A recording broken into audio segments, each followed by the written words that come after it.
El Seminario Permanente para el Desarrollo Sustentable es una propuesta plural y abierta a todos los sectores, científicos, académicos y empresariales. Nacido de una reunión intergeneracional de LEED, hoy llega hasta ti, a través del Centro de Innovación y Gestión Ambiental México, en alianza con la Confederación Nacional de Cámaras de Comercio, Servicios y Turismo.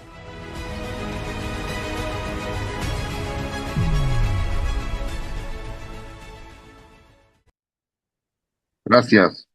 Gracias por estar en el Seminario Permanente para el Desarrollo Sustentable. Estamos en la sesión 138, hoy 3 de diciembre de 2025. 138 horas, 138 miércoles que hemos platicado de muy diversos temas sobre desarrollo sustentable. Hoy estamos aquí moderando esta sesión mi colega Lid Jessica Castañeda. Buenas tardes, Jessica. ¿Qué tal? Buenas tardes, bienvenidos a un miércoles más de Desarrollo Sustentable. Luis Gerardo Domínguez, coordinador de este seminario y subdirector del SIGA. Luis, buenas tardes. Muy buenas tardes a todos, sean bienvenidos y bienvenidas. Y un saludo para José Antonio González, que por ahí está desde hasta la Ciudad de México. Gracias, José Antonio, por estar con nosotros. Un saludo con mucho gusto. Este espacio que la Confederación de Cámaras de Comercio, Servicios y Turismo del país de México ofrecemos para entender, para comprender, para construir un ladrillo más del desarrollo sustentable en México. Y lo hacemos, la Concanaco, lo hacemos en colaboración con el programa LEED México, este programa de liderazgo ambiental que tiene sede en el Colmex, en el Colegio de México. Y nos ayuda para este seminario el SIGA, el Centro de Innovación y Gestión Ambiental, SIGA MX. Tenemos estas 138 horas que ustedes pueden recordar, revisar en el YouTube, en el Spotify, que se quedan ahí como un acervo libre de consulta. Les agradecemos su registro especialmente con el nombre completo para que a vuelta de correo ustedes puedan recibir una constancia de asistencia. También les agradecemos la encuesta que nos ayuda a retroalimentarnos para hacer mejor esta sesión. En estas 138 horas, en estos 138 miércoles, hemos abordado los temas que ustedes puedan imaginarse. Biodiversidad, recursos naturales, contaminación del agua, del aire, desarrollo urbano, movilidad eléctrica, tecnología, educación, lo que quieran. Hoy nos vamos a acercar, como lo hemos hecho de manera recurrente desde diferentes aspectos, de diferentes aristas, cómo nos relacionamos con la naturaleza. ¿Qué hacemos que en el día a día, en el concepto general y público, nos queda clarísimo que todo lo que hacemos y hemos hecho en la historia de la humanidad es en base de los recursos naturales? A veces, diría yo, a los ciudadanos urbanos se nos olvida ese contacto, esa conexión con la naturaleza, y por ahí a veces andamos, tal vez en algunos casos nuestra mejor conexión es una mascota. Bueno, una mascota que a veces puede ser hasta exótica, estar fuera de su hábitat, de su ecosistema natural. Pero la naturaleza determina qué comemos, cómo nos vestimos, en dónde vivimos y cuál es nuestro estilo. Esa es una relación, es una pertenencia. Creo que tenemos tal vez que reaprender de los pueblos originarios que tienen esta pertenencia a la naturaleza, a su hábitat, a su ecosistema, y nosotros nos hemos puesto y conceptos que cada vez nos demuestran el control, el dominio, la conquista de la naturaleza, nos demuestran lo equivocado que han sido. Pero bueno, hemos inventado herramientas para cuidar lo que nos queda, para cuidar alguna cosa. Una de ellas son las áreas naturales protegidas, ingeniera Castañeda.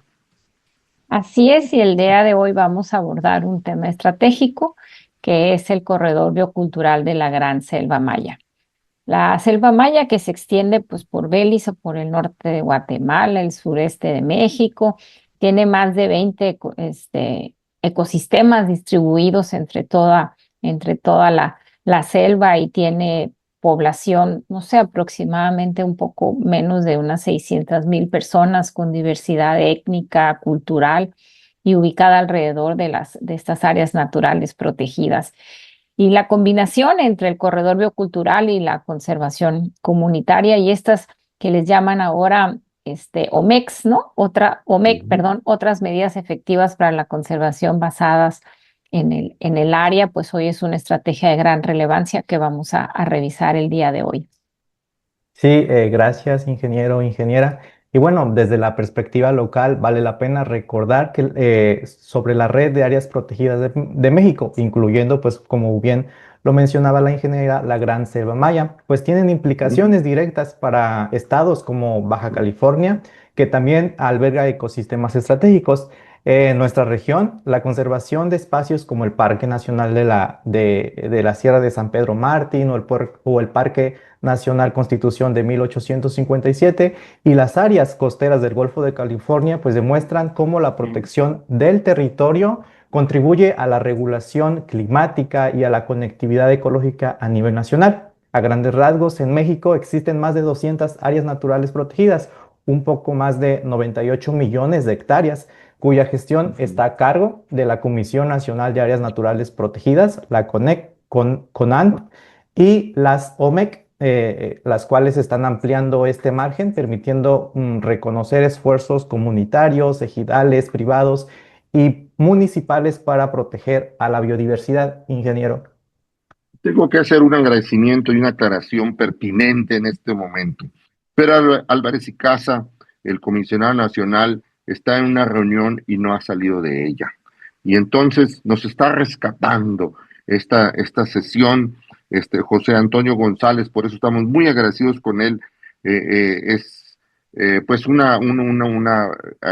relevante, es el jefe de la oficina del comisionado en la CONAMI, tiene muchísima experiencia en estamos esperando, seguro, en alguna otra sesión tendremos a Pedro Álvarez y Casa en esto, pero bueno, por lo pronto, seguro vamos a conocer más de las ADB6, de las sumas y cosas de las que José Antonio González tiene, pues, décadas de experiencia. Por favor, Luis Gerardo, presenta a nuestro invitado de hoy.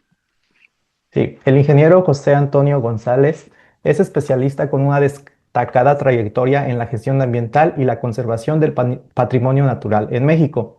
En el ámbito estatal participó en los programas de desarrollo integral del Cofre de Perote, Pico de Orizaba y la región de los Tuxtlas. Ha trabajado en iniciativas relacionadas con el desarrollo comunitario y la conservación de la biodiversidad en diversos estados de la República.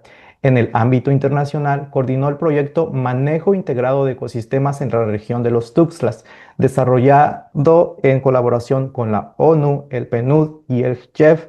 Este proyecto estuvo enfocado en fortalecer la resiliencia ecológica, la gestión sostenible de los ecosistemas y el desarrollo comunitario. En el ámbito profesional, participó en intercambios y visitas técnicas a España, Reino Unido, Francia, República Checa, Kenia, Estados Unidos, Canadá, Brasil y Panamá. Estas experiencias le permitieron adquirir conocimientos avanzados en estrategias innovadoras de manejo de biodiversidad, restauración ecológica y desarrollo sustentable.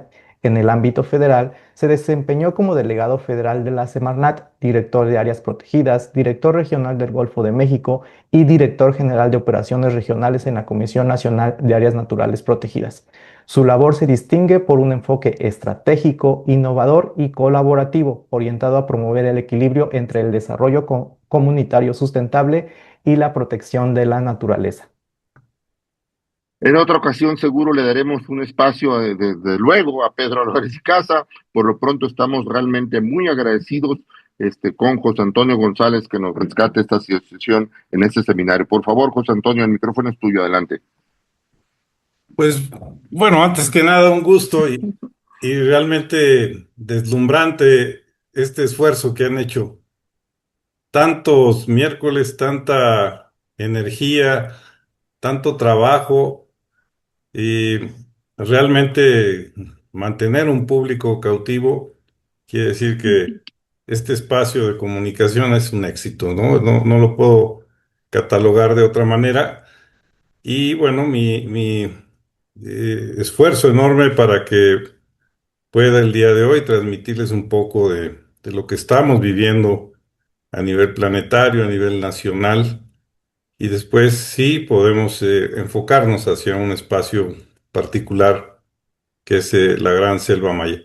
Eh, Sin embargo, quisiera acotar y aclarar un poco que es de mi interés el poder hacer un balance general, una reflexión general de por qué eh, estamos como estamos en materia de conservación del patrimonio natural, qué retos tenemos por delante, qué se ha hecho en la historia del país en esta materia y sobre todo quisiera ayudar un poco en la reflexión de por qué hemos podido o por qué no hemos podido conservar este enorme patrimonio natural de nuestro país.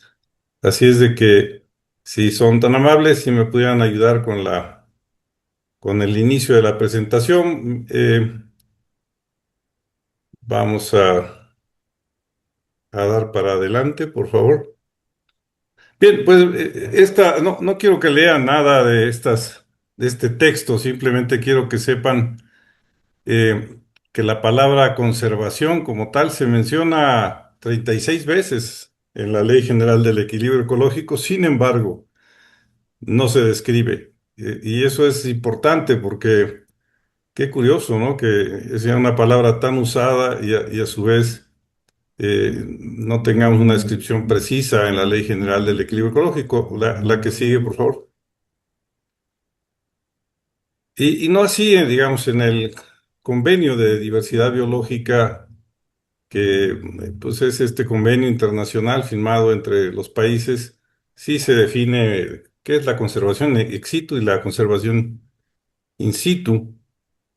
Y curiosamente, en la Ley General de Vida Silvestre, en el artículo 3 en la fracción 9 sí se describe con detalle qué es la conservación, ¿no? Es un concepto muy utilizado por todo el mundo, ¿no? La conservación del patrimonio, y yo diría que hay dos patrimonios fundamentales en la esencia de un país, que es la conservación de su patrimonio cultural y la conservación de su patrimonio natural. La siguiente, si eres tan amable. Y pensemos que, ¿por qué es necesario pensar y reflexionar acerca de la conservación de este patrimonio natural? Y yo diría que es importante pensar en la conservación per se, es decir, la conservación desde la perspectiva ética, ¿no? ¿Por qué es importante que la gente reflexione alrededor del tema de la conservación como un tema ético, un tema incluso moral, digamos, un tema de convicción? Y preguntas muy sencillas como esto de ¿te preocupa la extinción o es simplemente un tema para ver en documentales en la tele? ¿O es un tema para eventualmente una discusión que se da en un domingo en un jardín de una casa? Pero ¿qué tan importante es este tema de la extinción de las especies? Y pues, algo también muy coloquial es por qué la conservación de los ecosistemas es indispensable. Y estoy hablando de un público que no está vinculado necesariamente con estos temas, ¿no? Los conservacionistas hemos hablado mucho entre nosotros, pero muy poco hacia afuera, y por eso este espacio es realmente un espacio muy especial, porque de eso trata, por lo que estoy entendiendo, de hablar hacia afuera, no nada más pensar entre los que permanentemente hablamos de la naturaleza. La siguiente, por favor. Bueno, este concepto, yo no soy un académico estrictamente, ¿no? Pero llama mucho la atención este concepto que anda girando en muchos foros, en muchos documentos, que habla precisamente del antropoceno como una era geológica que se distingue por el papel que juega el ser humano en estar propiciando cambios significativos en el planeta, ¿no? Y este premio Nobel, Paul Crutzen, que en 1995 fue quien popularizó el término y, digamos, obtuvo este galardón. Es un galardón que en vez de alegrarnos, nos entristece un poco, ¿no? Saber que alguien fue reconocido por haber encontrado en este concepto pues, digamos, una explicación integral del deterioro de nuestro planeta, ¿no? Y hoy día hay otro concepto que yo tampoco he explorado mucho, insisto, no soy un académico, pero se habla ya de el capitaloceno, ¿no? Que tiene que ver con la forma en la que usamos nuestros recursos y ya diría yo tiene una visión un poco más cargada hacia la ideología. La siguiente. Pues bueno, la conservación obviamente implica el respeto a la biodiversidad y el respeto a la biodiversidad implica el conocimiento de la misma porque es realmente multicompleja, ¿no?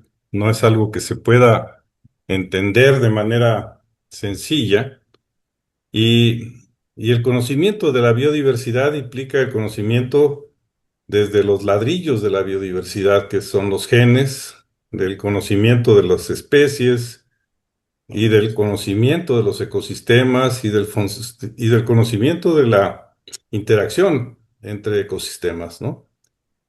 Vamos a la siguiente. Pues bueno, esto es muy trillado, pero todo el mundo lo menciona hoy día, ¿no? De la importancia que tiene la enorme biodiversidad.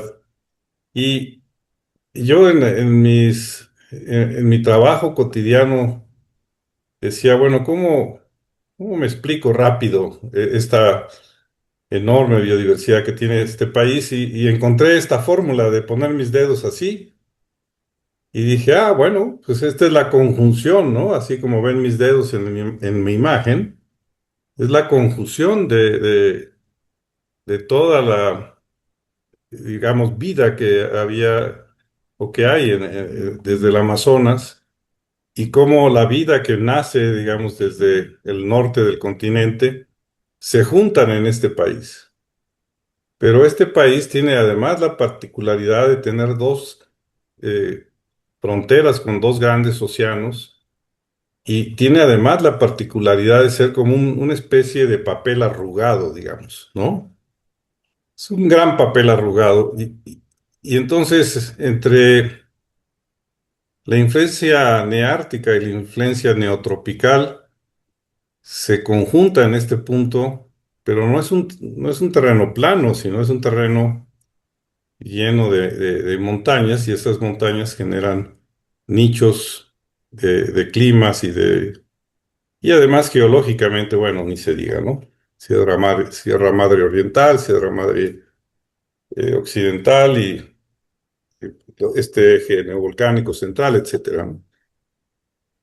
Pues eso, tenemos ahí una enorme biodiversidad. ¿Y dónde está esa biodiversidad ubicada y por qué se puede o no se puede proteger? Y ahí vamos a ir profundizando. Vamos a la siguiente. Y hay otra biodiversidad de la cual, pues no todo el mundo habla, ¿no? Lo hablamos mucho entre los biólogos, los agrónomos, los ecólogos, y que tiene que ver con todos estos procesos de domesticación. eh, es una domesticación que realmente México es un ejemplo, digamos, de estos procesos de domesticación. Nos enorgullece mucho ser, pues, un centro de origen de muchas de las especies que hoy día están domesticadas en el mundo, ¿no? Por lo tanto, el concepto de biodiversidad se suma, digamos, se suma, digamos, el concepto de la agrobiodiversidad al concepto de la biodiversidad como normalmente la conocemos. Entonces, eh, ahí este señor, como ven, bueno, pues tanto del lado izquierdo como del lado derecho, son campesinos que son herederos de una tradición milenaria, como bien mencionaba José Carmelo al inicio de esta charla, ¿no? Y créanme, no es folclore, no es folclore, esto es un tema de fondo. O sea, el enorme valor que tiene la agrobiodiversidad en México, hay que resaltarlo y hay que reconocerlo y hay que ver en cada calabaza, en cada chile, en cada diferente tipo de maíz, tenemos que ver una enorme historia acumulada. La siguiente. Pues bueno, la diversidad biológica está vinculada sin duda a todas las culturas que han manejado el territorio, ¿no? Y regreso a lo mismo, ¿no? Si creemos que esto es folclore, pues estamos muy equivocados, ¿no? Es un tema realmente de acumulación de cientos de miles de años, digo, más bien miles de años, diría yo, de conocimiento sobre la naturaleza. Yo he trabajado con pastores por condiciones muy particulares en mi vida, me mandaron a trabajar con ellos casi como un castigo y, y me di cuenta de que pues ellos son grandes maestros de la naturaleza, ¿no?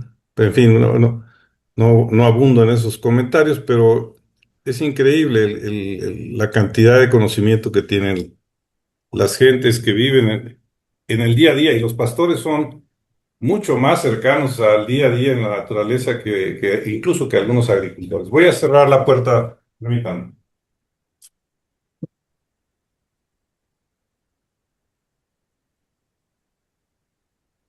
Ya. La siguiente, por favor. Pero México no es nada más eh, tierra. México tiene más superficie, digamos, de la nación que está vinculada, que es mar, este mar territorial. Eh, pues sabemos más o menos que son 196 millones de hectáreas, pero tenemos de hectáreas terrestres, pero tenemos más de 300 millones de hectáreas marinas. Y siempre hay que ver esto porque México es mar también. Y eso es fundamental entenderlo. La siguiente. Y miren, cuando hablamos de conservación del patrimonio, sí, tiene mucho que ver con el rescate de de la forma en la que se ocupó el territorio. Yo recomiendo mucho que se acerquen a este documento que es eh, el Atlas que desarrolló la UNAM.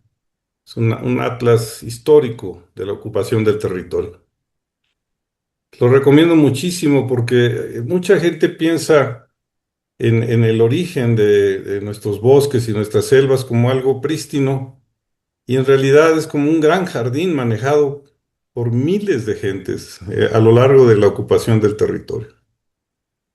Y fíjense, ahí viene desde la ocupación preolmeca, la ocupación olmeca, la ocupación tarasca, los mexicas, y en fin, es una gama impresionante, ¿no? No se diga los mayas con los que ahora estamos trabajando de manera muy particular, ¿no? Entonces piensen mucho en esto, ¿no? En cómo se ocupó el territorio eh, y cómo se intervino, digamos, la naturaleza y cómo un manejo de la naturaleza desde antes de la llegada de los españoles, ¿no?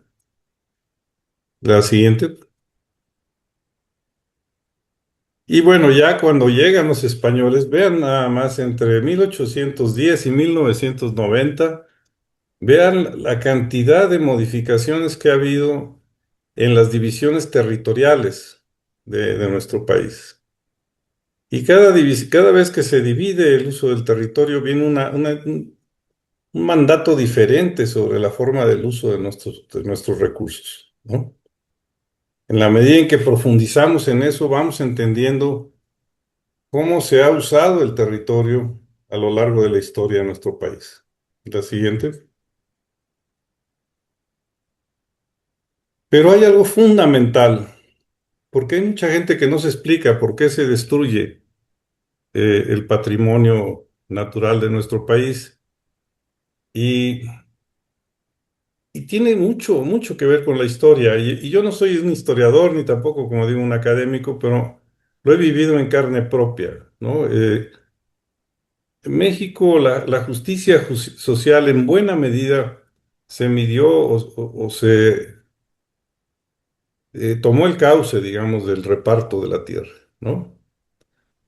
Puede ser criticado, puede no ser criticado, puede ser alabado, este, pero es una realidad.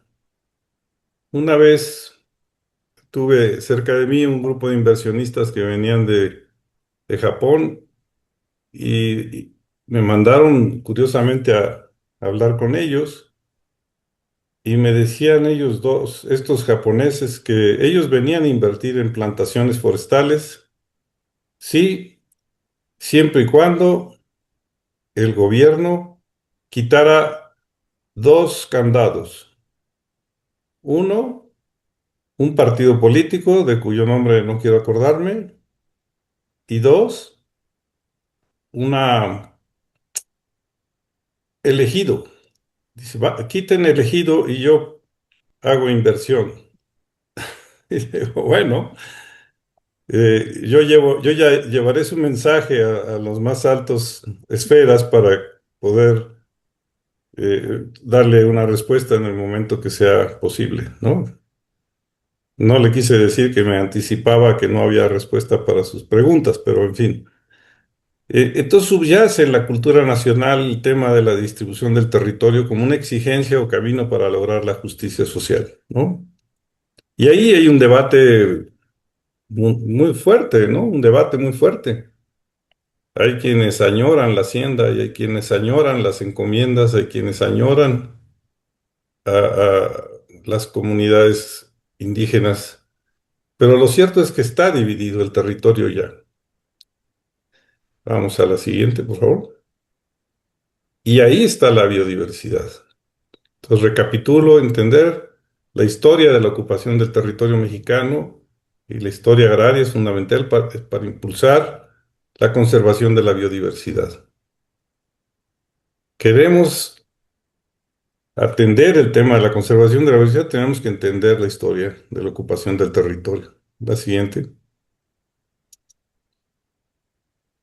Y fíjense, es solamente una pequeña estadística de la forma en la que se fue entregando la tierra a miles de campesinos en este país.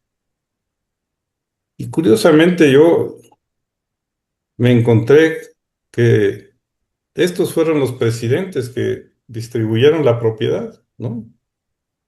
Porque había largas filas de espera, esperando que les fuera dotada su dotación ejidal. Pero en cada sexenio hubo una entrega fundamental y curiosamente, inmediatamente después de la revolución, pues apenas unas 194,000 hectáreas, pero inmediatamente después, entre 15 y 34, ya se estaban entregando del orden de 11 millones y el general Cárdenas entrega 18 millones de hectáreas. 18 millones de hectáreas es apenas el 10% del territorio. O sea, mucha gente piensa que el general Cárdenas fue el que entregó la propiedad de la tierra a los campesinos, y no, las colas seguían y seguían y seguían. Y vean ustedes, para los que recuerdan quién fue el presidente en el 65, 70, por ahí, qué cantidad de superficie entregó, ¿no? Y esto cambia un poco la forma de- de entender, ¿no? El tema del reparto agrario es fundamental para entender cómo se ocupa el territorio y por qué se puede o no se puede proteger nuestros bosques, nuestras selvas, nuestros desiertos. La siguiente. Y este es solamente un ejemplo. Este es un ejemplo de un estado en donde en un color está la propiedad privada y en otro color está la propiedad social. Pero si uno hace y revisa los mapas del Registro Agrario Nacional, se va a encontrar con que esta es una distribución casi normal en todo el país, ¿no? Es decir, la mitad casi del territorio nacional, un poquito más, está distribuida en propiedad que le llamamos propiedad social. Y vamos a la siguiente, por favor. Pero curiosamente, miren, dentro de un área natural protegida, si yo cargué ahí el Registro Agrario Nacional, ya no solo es la distribución parcelaria de los ejidos, ya no nada más es la distribución de los ejidos, es la distribución de cada parcelita. Y quien ha trabajado en campo sabe que esas parcelas eh, que fueron regularizadas a partir de un programa nacional que se llama Procede, pues a su vez están subdivididas en pedacitos, ¿no? Entonces, cuando nosotros volteamos a ver una montaña y decimos, ¿por qué no se cuidan esos bosques? ¿Por qué no se cuida esa área natural protegida? Porque esto no es Yellowstone, ¿verdad? Esto no es propiedad de la Federación estrictamente, aunque el origen de la propiedad de la nación pues es el Estado mexicano, es la nación, pues, como tal. Pero otorga el derecho del uso a propietarios privados y a ejidatarios, ¿no? Y a comuneros. La siguiente, por favor. Y bueno, ahora, si hacen ustedes aquí una visión así un poquito borrosa, así un poquito en visco, se pueden dar cuenta, todo lo morado son ejidos y lo verde son comunidades indígenas y lo café es propiedad privada. Entonces, esta es la distribución actual de la propiedad. Pero si nos metemos al detalle de cada uno de esos polígonos, todavía nos encontramos con otra cosa, ¿no? Entonces, cuando hablamos de proteger nuestros bosques y hablamos de proteger nuestras selvas, tenemos que entender esta realidad social. De otra manera, no vamos a poder realmente contribuir. Es muy común encontrar a alguien, vámonos a reforestar. Pero ¿dónde vas a reforestar? ¿Vas a reforestar en la parcela de un señor o vas a reforestar en el área de uso común de una comunidad o vas a reforestar en una propiedad privada? ¿No? Y cómo el tigre, el jaguar, digamos, perdón, el tigrillo, el jaguar, el tlacuache, el tucán, pues no sabe de fronteras, ¿verdad? Y pasa por la parcela de don Pedro, de don Juan, ¿no? Y esa complejidad del tema de la conservación es enorme. La que sigue, por favor. Bueno, pues bueno, igual nada más decir que se considera que el 70% del país es superficie forestal.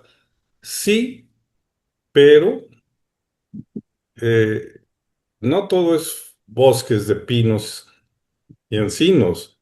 Hay gran superficie forestal que corresponde a ecosistemas eh, de zonas áridas o semiáridas.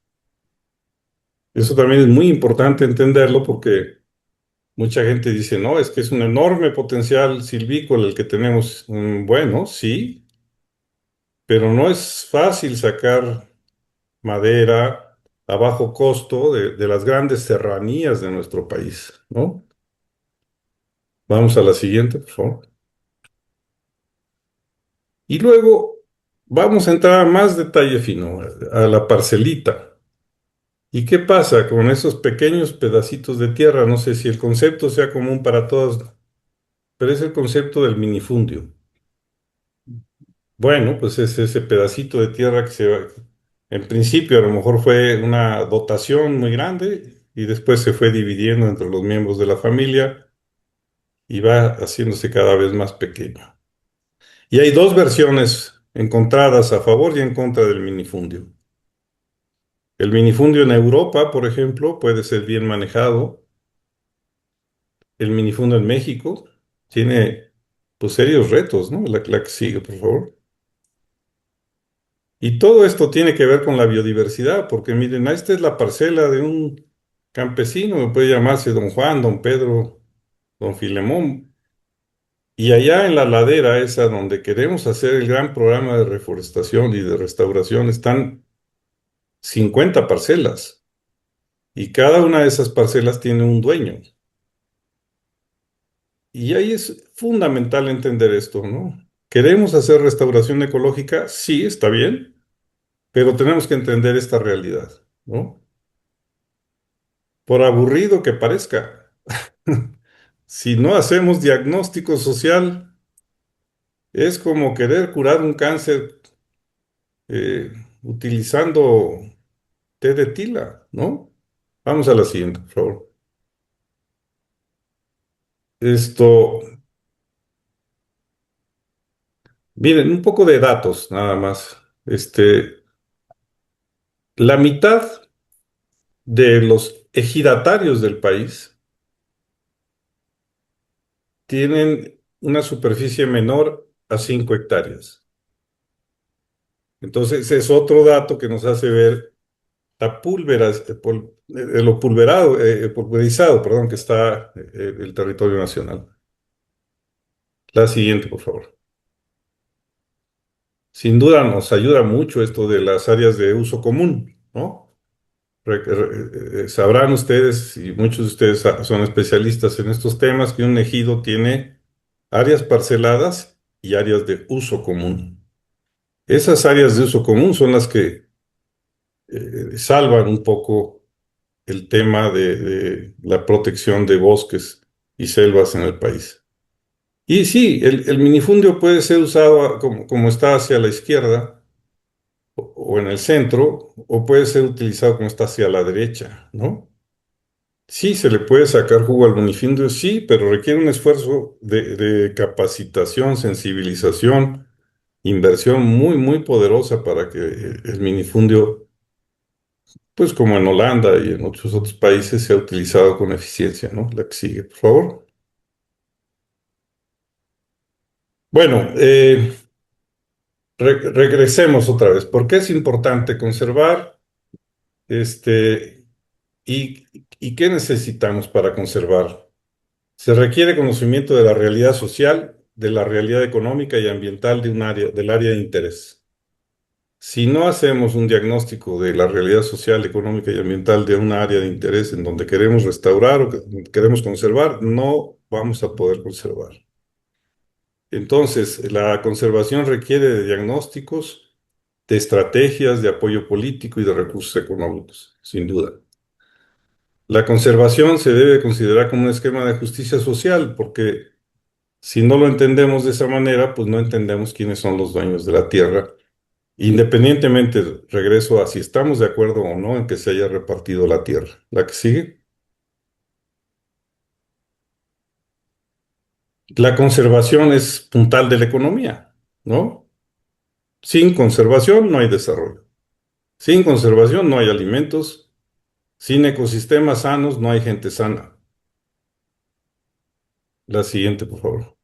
Y hay que estárselo recordando, ¿no? Es un círculo virtuoso. Si conservamos, hay agua limpia, hay alimentos, hay aire puro, hay recreación, hay materias primas y hay economía.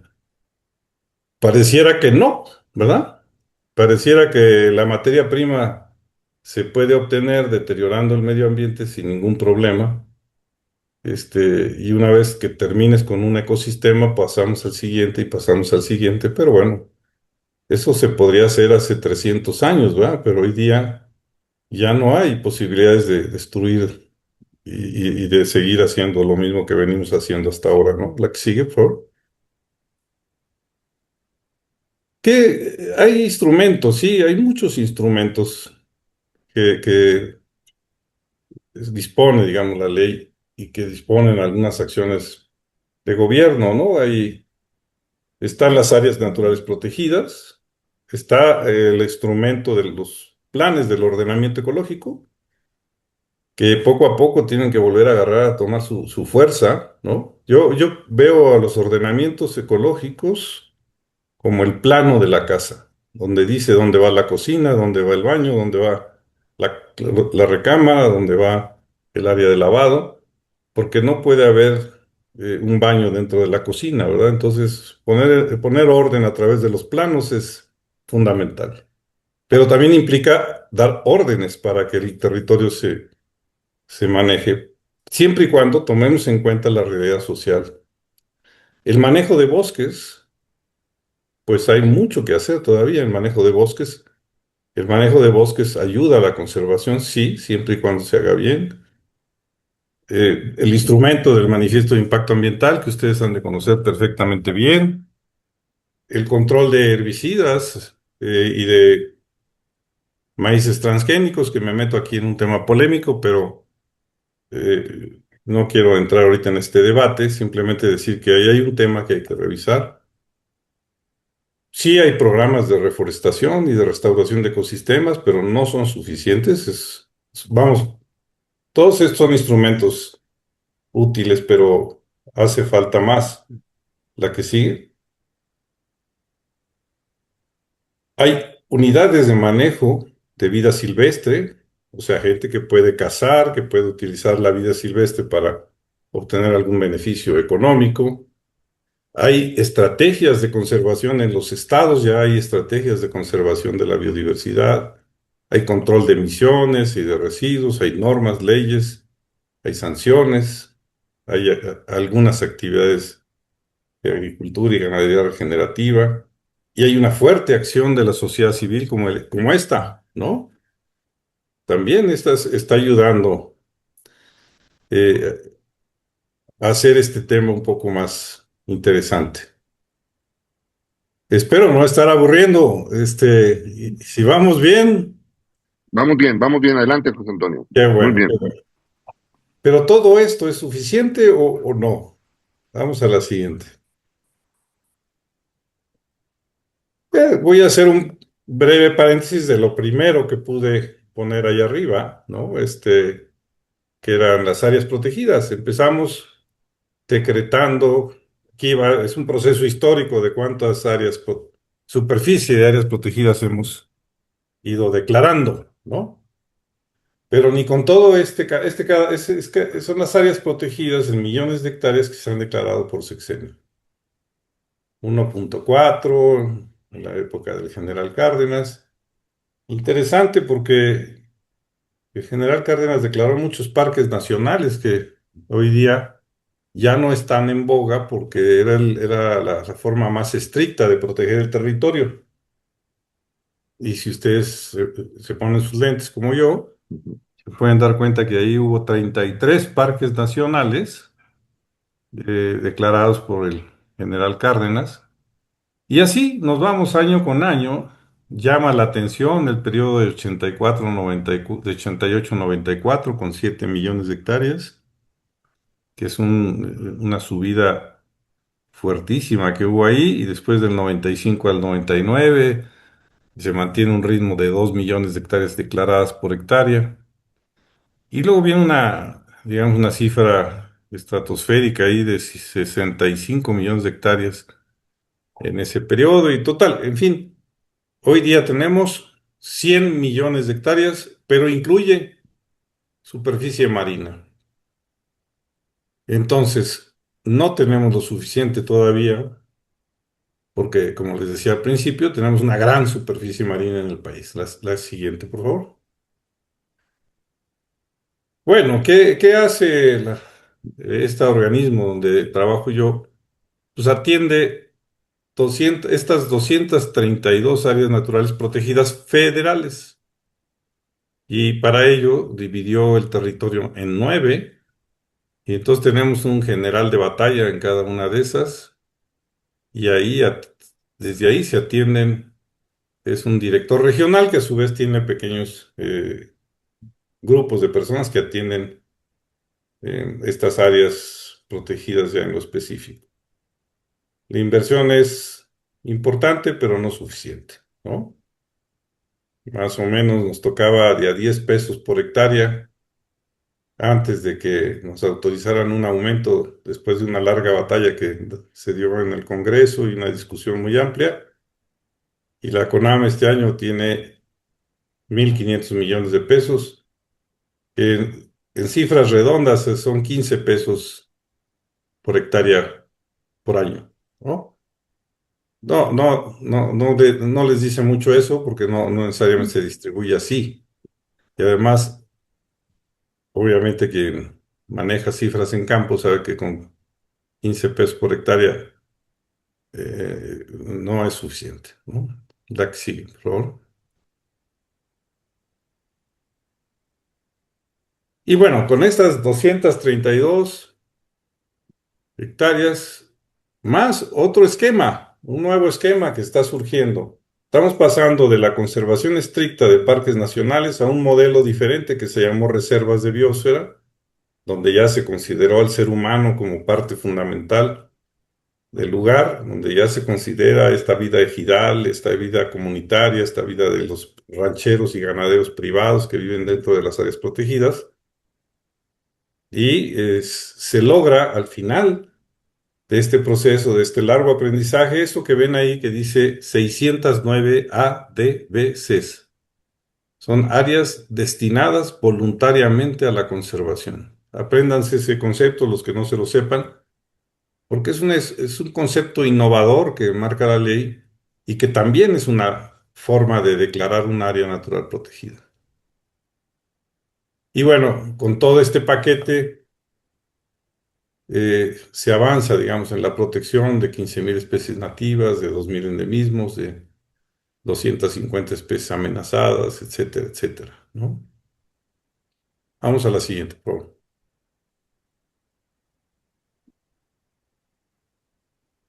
Pero, ¿qué pasa con la diversidad biológica fuera de las áreas protegidas? No quiero decir que dentro de las áreas protegidas ya se resolvió el problema, pero no solo eso, sino qué pasa fuera de las áreas protegidas. Aquí sigue. Y todo esto que ven en morado, los grandes estudiosos de la biodiversidad nos dicen que esto es un gap análisis, es decir, superficies donde tenemos ecosistemas y especies de altísimo valor y de importancia que todavía no están bajo esquemas de conservación y protección. Entonces, por eso es la importancia, por eso la necesidad de ampliar.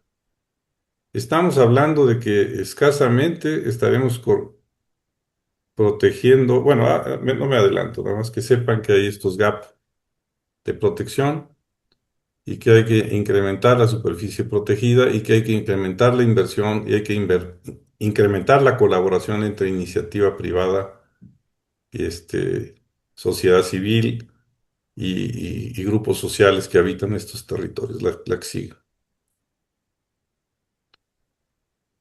Para muchos México es esto, ¿verdad? El cuerno de la abundancia. Yo así cuando fui a la escuela me dijeron que México era todo esto, ¿no? Y bueno, ya cuando saco unas cifras, vamos a la siguiente,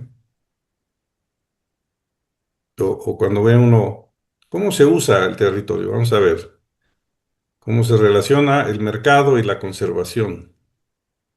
La siguiente.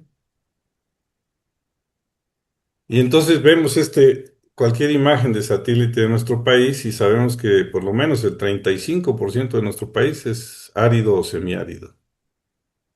Solamente se cultivan en el país del orden de unas 25 millones de hectáreas en agricultura de temporal y unos 5 millones de hectáreas en agricultura de riego.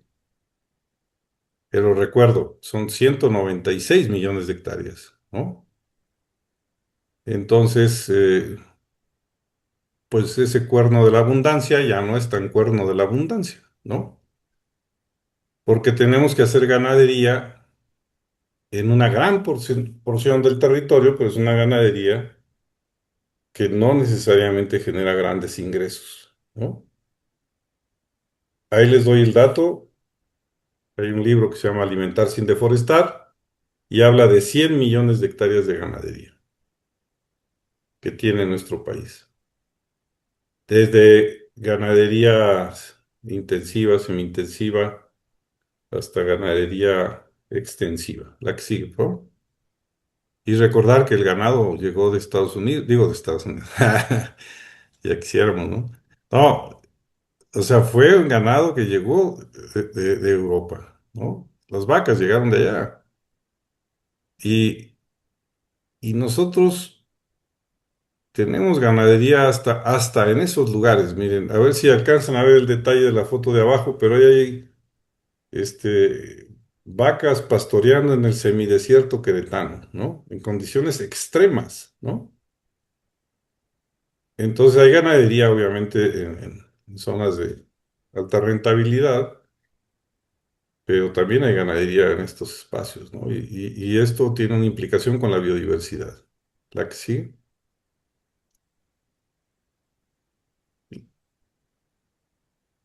Bueno, y esto porque he recorrido, o sea, lo he caminado y he estado en el territorio, ¿no? La que sigue, por favor. Ahí está el libro, que lo recomiendo mucho, es Alimentar a México sin deforestar. La siguiente, por favor. Y bueno, sin duda, la conservación en su conjunto, incluyendo a las áreas protegidas, está sujeta a las fuerzas del mercado, ¿no?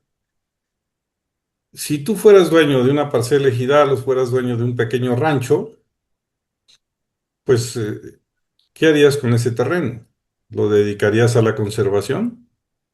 Dicen por ahí que hay una conservación de los conservacionistas que viven en las ciudades que dicen, señor, hágase la conservación en el terreno de mi vecino, es decir, en la montaña que está allá lejos, ¿no?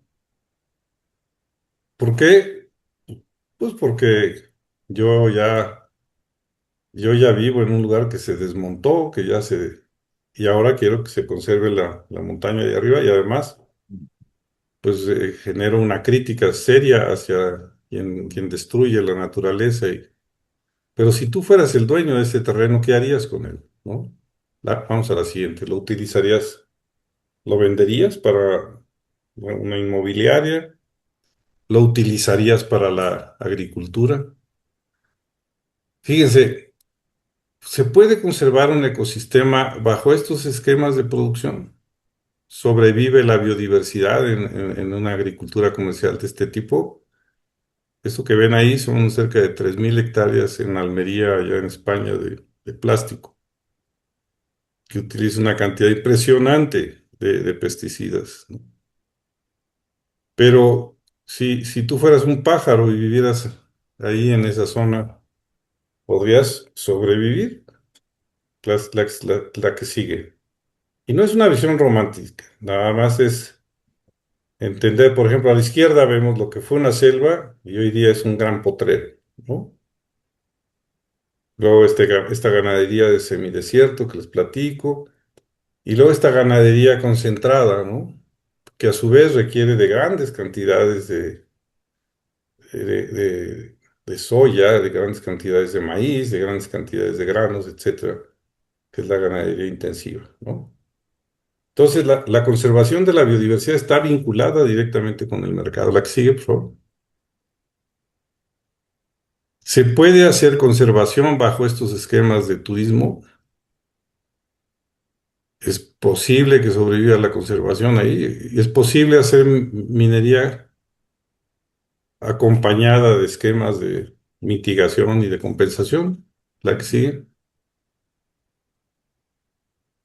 Y, y bueno, yo soy de la idea de que es precisamente a partir de estos foros, de estas dinámicas, de estas discusiones públicas, que podemos hacer, voltear a ver hacia los esquemas que permitirían obtener un ingreso de la naturaleza a partir de esquemas innovadores, ¿no?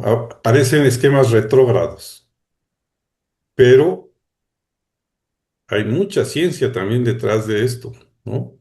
O puede haber mucha ciencia detrás de esto, de permacultura, de agroecología orgánica, etcétera, ¿no? De ganadería regenerativa, de ganadería holística, de silvopastoreo, es decir, combinación de árboles con potreros. El turismo, en vez del turismo convencional, podemos pasar hacia el ecoturismo, turismo amigable a la naturaleza, ¿no? La que sigue, por favor. Entonces, cada actividad económica, podemos hacer conservación en estas manchas urbanas. Créanme, ha habido grandes avances, ¿no? Si ven la imagen de abajo a la derecha, bueno, se ve una cobertura vegetal importante y hay ya muchos especialistas que están trabajando sobre diseños de humanizar las ciudades y de reverdecer las ciudades incluso se habla ya de corredores biológicos dentro de las ciudades, ¿no?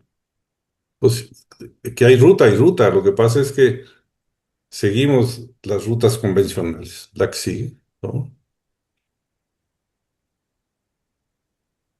¿Podemos hacer carreteras verdes o tenemos que seguir haciendo guillotinas de la naturaleza, ¿no? Estos foros de carreteras verdes, sobre todo para los ingenieros civiles, serían fabulosos, fabulosos, ¿no? O sea, explorar y profundizar en carreteras verdes. Me refiero a carreteras que tienen mucho, mucho trabajo, que pueden ser incluso desde una brecha que se utiliza para sacar cosechas con una visión ambiental diferente a la siguiente, por favor. Bueno, vamos avanzando. Dice, ¿qué sucede si no hay gente en el territorio? Hay muchos que dicen, no, pues lo importante ya es quitar a la gente de ahí del territorio para que la naturaleza se pueda recuperar, ¿no? Vamos a la siguiente. Este es un ejemplo de un área que no tiene gente. Es un parque nacional, la propiedad es federal. ¿Y qué sucede? Miren, cuando no hay gente para la forma y la concepción que se tiene en México del territorio, la gente piensa que el terreno no es de la nación, sino que es del gobierno. Entonces, dicen, pues vamos por él. Eso que ven ahí son manchas de pequeños aserraderitos extrayendo madera de un parque nacional, ¿no? Y controlar a miles de gentes que saquean una área que es de la nación, pues no es un tema, hay que militarizar ese tema y eso ya se convierte en un problema, ¿no? La que sigue. Voy a tratar de avanzar más rápido, pero bueno, eh, aquí está, exigir la conservación en un contexto de miseria rural. Esta es las zonas de mayor pobreza del país, desde índices muy altos hasta altos, corresponden a las dos grandes sierras, a la Sierra Madre Oriental y a la Sierra Madre Occidental, y en donde se juntan. Ahí está la pobreza, pero ahí está también la riqueza biológica del país, ¿no? O sea, que sí. Hay gente que dice, no, pues, vamos a sacar a la gente de la naturaleza para que nada más tengamos un individuo por ahí. Pues sí, pero eso no es viable, ¿no? No existe esa posibilidad, la que sigue. Y este libro lo escribió Pedro Álvarez y Casa. Se los recomiendo para que se entienda un poco este tema de la colectividad y los procesos de individualización. La mejor forma de proteger el patrimonio natural de un territorio es a través de la colectividad, ¿no? La que sigue, por favor. Entonces, sí, la propuesta para conservar nuestro territorio debe surgir de nuevos mecanismos financieros, o sea, cómo transferir recursos de la ciudad hacia las zonas rurales donde está esa biodiversidad, a través de esquemas de programas de desarrollo rural integral. No es sencillo, pero se puede.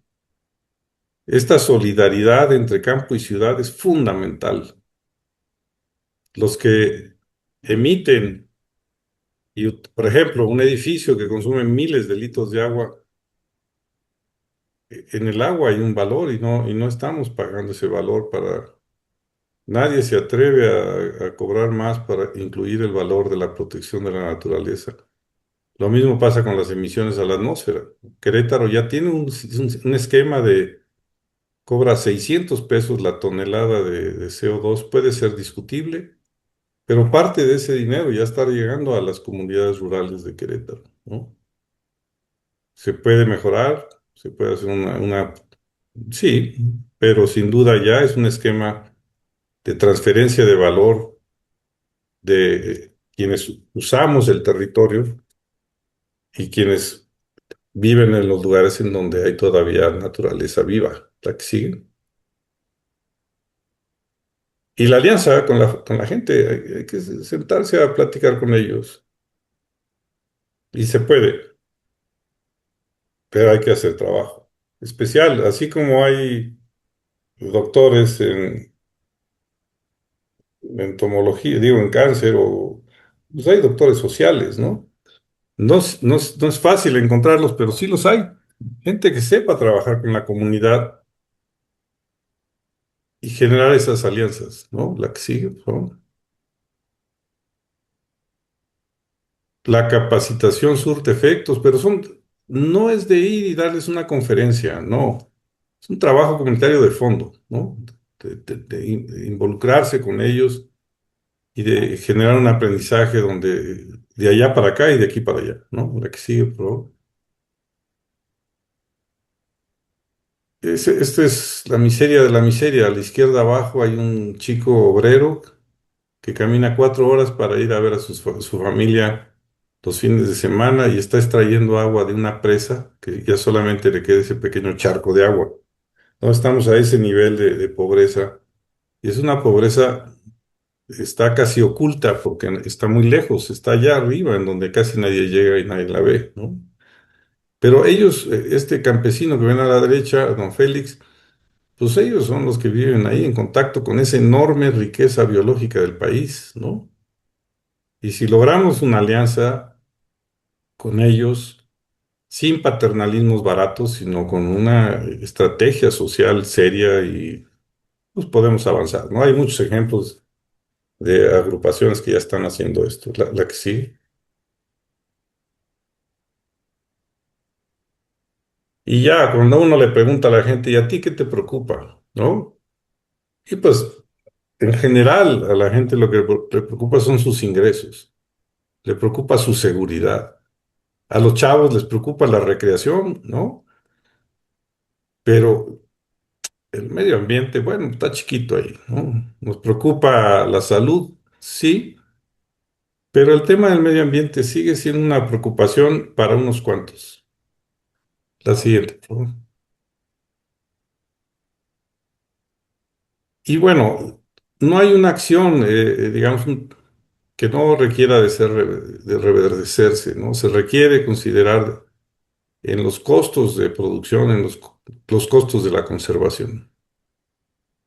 Es fundamental eso, si no, no podemos avanzar. La que sigue, por favor. Y sí, la industria puede reducir emisiones, puede mitigar, puede compensar, puede crear mecanismos financieros novedosos que transfieran valor hacia la naturaleza. La industria inmobiliaria, sin duda, ofrecer un mayor respeto a la biodiversidad y más áreas verdes, más tratamiento de agua, más cosecha de agua de lluvia, más ecotecnias.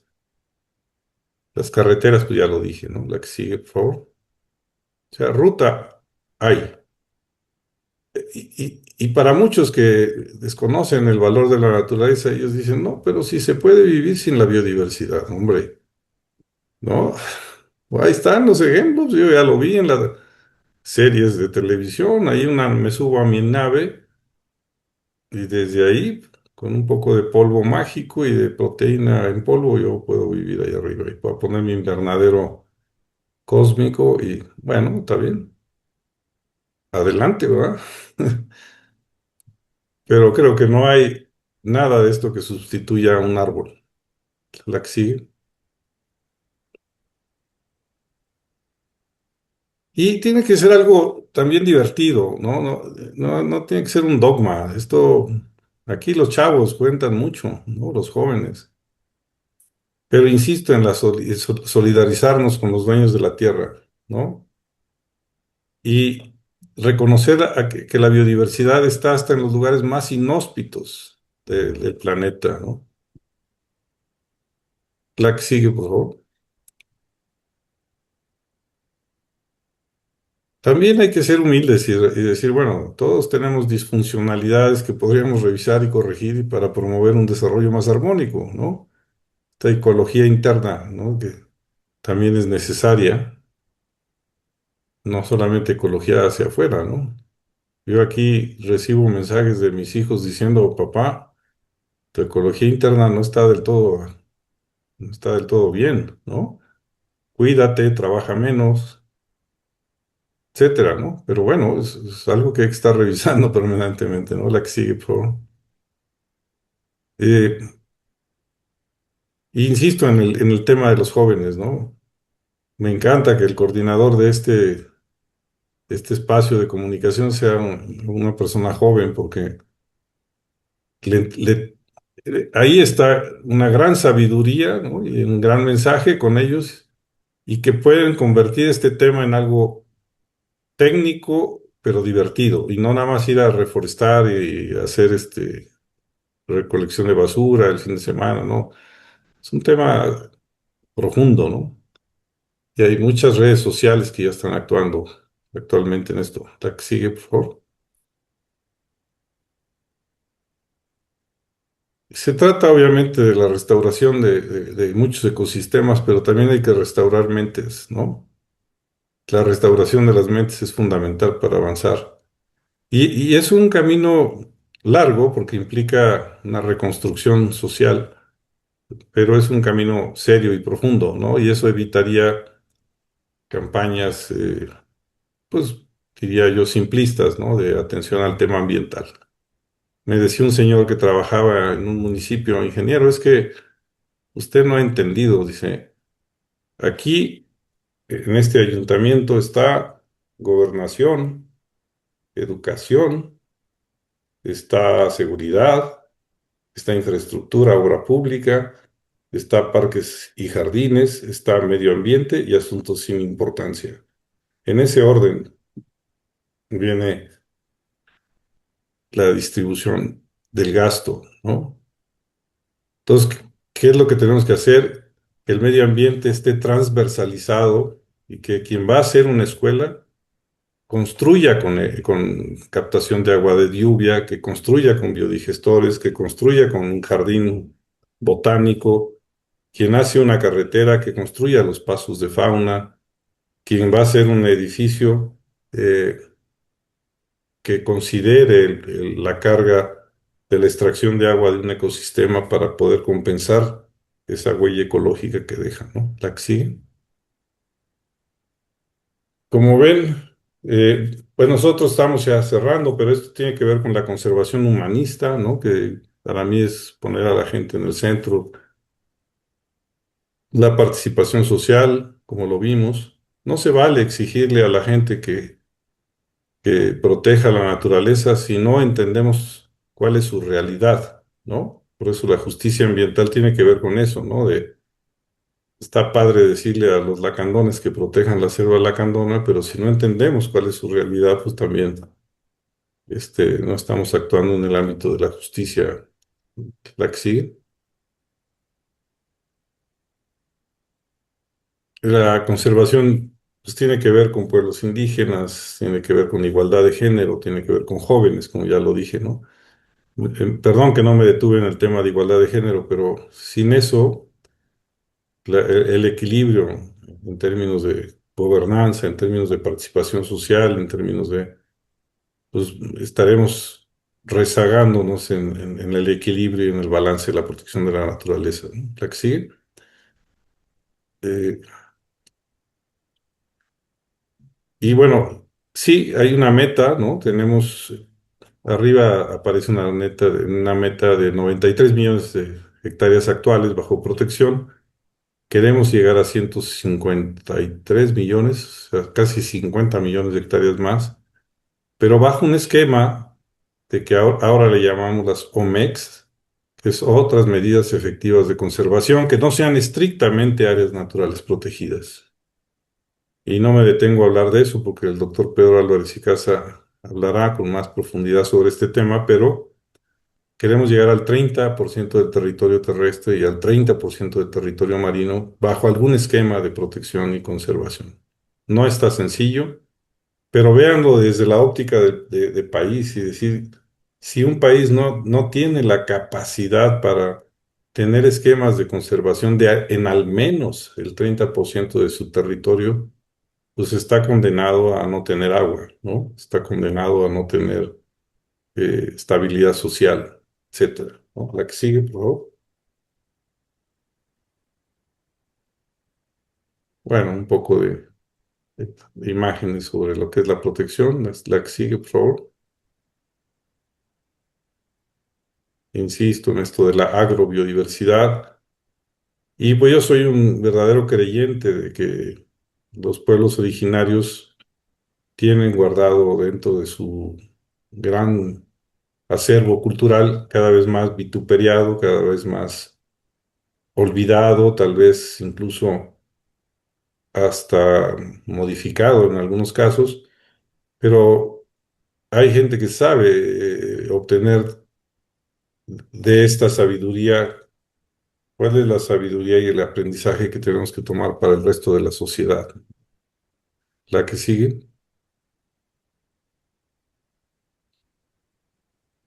Vamos a la que sigue para no. Sí, hay un nuevo enfoque sociocultural, biocultural. Acabo yo de terminar, de dar un diplomado en gestión biocultural que también los invito a ella que conozcan un poco sobre este tema para los que no lo conocen. Y la CONAM cuenta con toda una serie de herramientas, no es solamente una cuestión bucólica, ¿no? La siguiente, por favor. Hay información que no me voy a detener aquí, pero están todos estos sistemas de información que pueden ser de acceso para ustedes y que pueden profundizar sobre este tema de la conservación. 7 son de acceso interno para la CONAMP y 4 son de acceso libre. Con mucho gusto yo a los organizadores del foro les puedo hacer llegar esta información para que ellos la difundan. La sigue, por favor. Ahí están las páginas donde están los sistemas de información. La presentación se les va a quedar, pero ahí viene parte de esta información. Claro que aquí hay un contenido personal en mi charla que no viene estrictamente en la cuestión oficial, pero aquí sigue.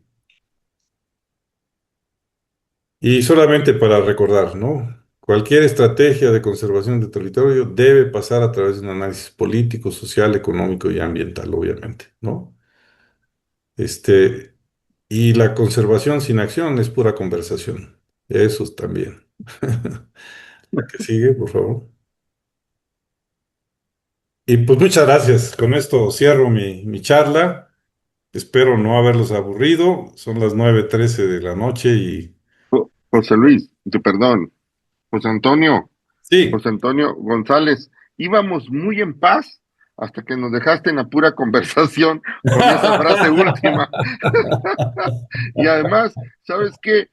Tomé algunas notas para platicar ahorita al final, pero cuando no incluiste en los jóvenes como Luis Gerardo, el moderador, aquí no nos incluiste ni a Jessica Castellán ni a mí, entonces creo que este seminario está en peligro de terminar mal esta sesión, ¿eh?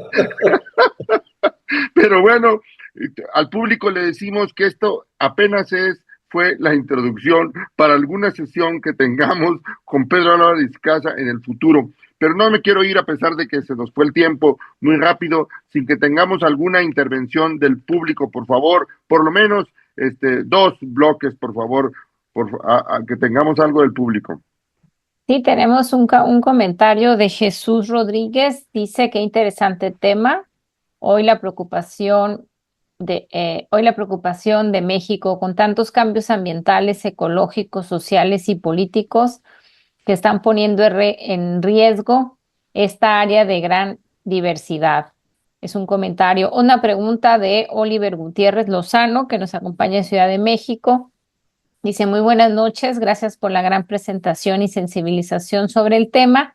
Desde su punto de vista, ¿el ordenamiento ecológico del país funciona adecuadamente y si no, cómo se podría mejorar su funcionamiento? Claro, claro. Lo que decía de los planos de la casa, ¿verdad? Que es importante tenerlos. Y yo tengo una interpretación personal sobre el tema que yo creo que México en general, sociedad en su conjunto, se ha resistido un poco a los ordenamientos regionales, porque hay grupos de interés que ven en el orden la posibilidad de que sean restringidos en sus posibilidades de inversión. Y, y yo creo que debería ser al contrario, ¿no? Una vez que tú sabes en dónde sí puedes invertir y en dónde no puedes invertir, el ordenamiento se vuelve el instrumento más útil que pueda haber sobre el territorio. Eh, no estamos, no es sencillo y hay que fortalecer social, políticamente y económicamente el tema de los ordenamientos sin duda, ¿no? Y las áreas protegidas es una forma de ordenamiento, no es la única, pero dentro de cada área protegida hay un plan de manejo, que es el ordenamiento del uso del suelo de la tierra dentro de un área protegida, ¿no? Pero hay muchos más instrumentos, ¿no? Luis Gerardo, por favor, tú que eres joven, adelante, ¿qué tienes del público? Sí, por parte de Jesús Rodríguez, quien nos acompaña de Durango, pregunta, ¿qué estrategias tienen contempladas para implementar el manejo de uso común? Sabemos que las áreas naturales protegidas son fundamentales, pero no pueden restringirse al 100%, ya que existen comunidades que dependen de los recursos naturales. Si la extracción directa ya no es posible, es necesario buscar alternativas y estrategias que permitan un aprovechamiento sostenible. Sin duda, muchas de nuestras áreas protegidas ya tienen manejo silvícola, ya hay aprovechamiento de bosque y poco a poco tenemos que ir fortaleciendo. Nuestras áreas destinadas voluntariamente a la conservación ya pueden tener manejo silvícola. Las áreas de protección de recursos naturales, que es una de las categorías de área protegida, también tienen la posibilidad de manejo silvícola. Y las áreas de protección de flora y fauna también tienen posibilidades de manejo silvícola. La restricción donde está más fuerte es en parques nacionales, pero es una excepción y es la menor superficie que ocupa. Es decir, sí coincido con la persona que nos escribió, que el manejo silvícola puede ser es de hecho una gran posibilidad para fortalecer la conservación, ¿no? Gracias, gracias. Sin duda, tenemos, digo, es un tema que apenas nos estamos asomando, seguro tenemos muchas sesiones en este seminario por enfrente. Hemos tenido éxitos, creo, en algunos recursos, como la reintroducción del cóndor de California, a lo mejor como en lo que se presentó ahora en CITES en esta semana, en la reunión de Uzbekistán sobre el lobo fino de Guadalupe, hasta la misma protección del jaguar. Creo que tenemos algunas buenas noticias. Seguro vamos a tener más sesiones que nos acerquen, porque esta frase que nos dijiste de la necesaria solidaridad entre campo y ciudad, creo que necesitamos trabajarla mucho más para que haya entendimiento. Pero por lo pronto, ¿con qué mensaje te quieres despedir, por favor, José Antonio?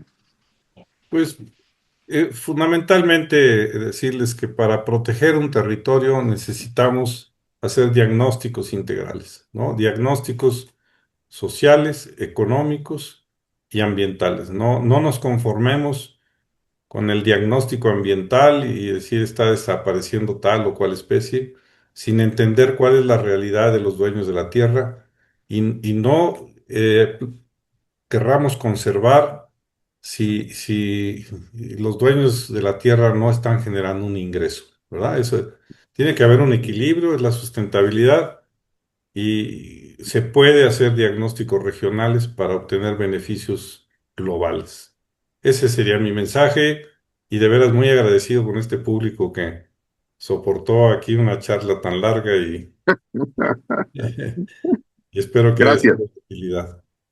Muchas gracias a José Antonio González porque nos rescató esta sesión en los últimos minutos que Pedro Álvarez y Casa pues tuvo que estar con una sesión con la secretaria Lisa Bárcenas, pero pues esperamos a Pedro en alguna nueva ocasión aquí. Por lo pronto estamos agradecidos con José Antonio González. Muchas gracias a quienes nos acompañaron. Los esperamos el próximo miércoles para seguir platicando de desarrollo sustentable, como todos los miércoles es nuestro tema. Hasta luego.